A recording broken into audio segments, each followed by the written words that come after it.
Hello, my name is Connor Stevenson. I'm going to be talking to you all about automation today. So according to marketing consultant Jordy Van Reen, about 29% of our jobs will be completely automated by the year 2030. This includes jobs such as bank tellers, taxi drivers, bus drivers, cashiers, and telemarketers. So I believe that if we let automation take over, then it will have a severely negative impact on our society. Not only will it hurt our economy, but it will also hurt the way we interact with each other as humans.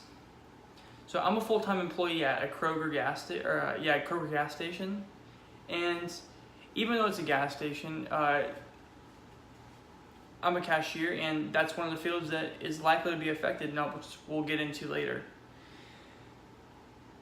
I just really don't think that's a good idea about cashiers being automated, because like Kroger's model, for example, is customer first. With automation and a computer doing a cashier's job, you get no customer interaction, and there is no customer first at that point. It's you get your stuff and you leave, and that negatively impacts us, I believe. So to preview my speech, I'm going to be talking about what exactly automation is, the negative effects it will have on our economy, and explaining how it will negatively impact our social interactions.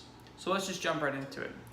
According to dictionary.com, automation is the use of automatic equipment in a system of manufacturing or other production processes.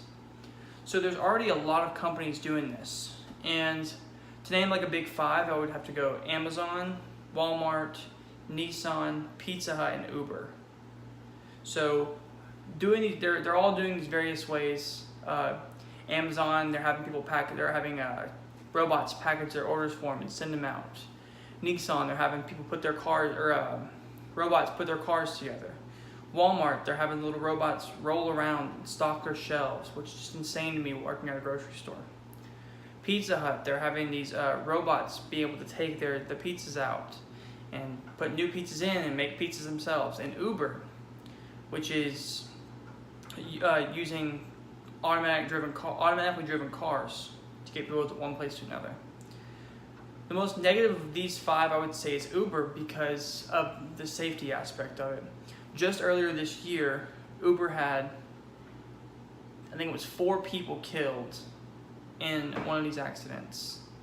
It was 2 passengers in a self-driven car, and then 2 passengers in a automatic Uber, and the Uber veered off and they hit head on, and it killed 4 people.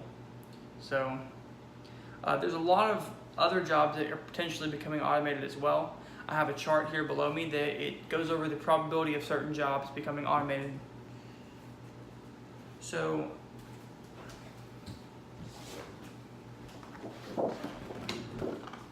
according to these statistics, public servants is the first one, and that's your police and firefighter. It's about 10% chance of being automated, so not very likely, unless you run like a RoboCop movie scenario. Public transportation, that's your bus drivers and taxis, that's at about 68%. Technology, that's your data entry, that's your telemarketers, that's your code writers, things like that. That's at an alarming 99%. Fast food, your McDonald's, your Burger King, your Whataburger, that's at 92%. And cashiers, which is my field, at a 97% chance of being automated. So quite alarming. So now that we have a better understanding of exactly what automation is, I just want to talk about the negative effects it will have on the economy. So as we know, for an economy to work and flourish, you need people to have money flowing into it, and people get money from where? Their jobs. So according to economists Dean Baker and Nick Buffy from BusinessInsider.com, the amount of blue-collar jobs, so that's your manual labor jobs, has decreased 3% in the last 18 years, from 2000 to 2018. So you might be telling yourself, wow, 3% is not that much. Well, here's a chart of world jobs. And this would be your public servants, as I mentioned before, on the other side, police, firefighter. This over here is going to be your corporate jobs. So your white collar office jobs. And these are your blue collar jobs taking up the most of the world economy. So 3%, there's about 500 billion jobs in the world, and 3% of that would be 150 million. That's 150 million jobs out, which is extremely scary because that's 150 million people out of work. And throughout 124 countries, that's a lot. So another thing business owners think is that it will be cheaper on them to automate their restaurants and things like that, which is just not true. The average McDonald's employee makes about $8.70 an hour. That's about $18,000 a year after taxes, or before taxes, I'm sorry. And to buy one self-automated machine, which most commercial restaurants have 4 to 5, so by one, it's $432,000. Let that sink in a little bit. That's a lot of money. So you have to pay that McDonald's employee for approximately 24 years to get to that large number. So it actually ends up negatively impacting. So now that we've talked about the economy, I want to talk about social interaction. This is where it hits more home with me, at least. So being a cashier, people walk in to the store and they're head down on their phones, not even looking up. You say hello, they probably don't say it back. No big deal. But then they get up to the counter and they're still on their phones. And pretty soon, you're not going to have to go anywhere to get anything. Even Amazon now will deliver your groceries right to your door with not a human in it, with a drone, which is crazy to me. So I believe that our society is becoming way too dependent on technology, and I believe it's hindering our ability to speak to one another. Even now, you can see in the media and just in our day-to-day lives that it's very difficult for people to speak to each other, it seems, without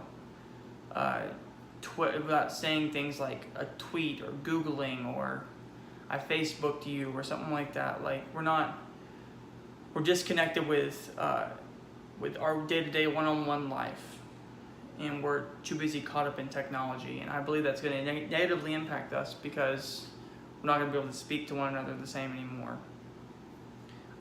So to close, I just want to say that automation is happening right before our eyes, and it may seem like there could be nothing we could do to stop it. That's not true. You could be not necessarily anti-technology, but you could look for something in a book. You could go to the library.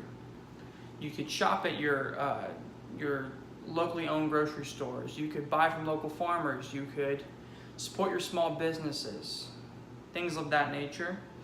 And whatever you can do to put money back into your own local economy will end up being beneficial for not only you, the consumer, but every other consumer as a whole, including you and I listening to this. So I just wanted to thank you all for listening, and I hope you enjoyed and hope you learned something about automation. Sorry for it being a little over the 6 minutes, but it's kind of a tricky subject to dance around. So thank you, and I really enjoyed looking up all this stuff.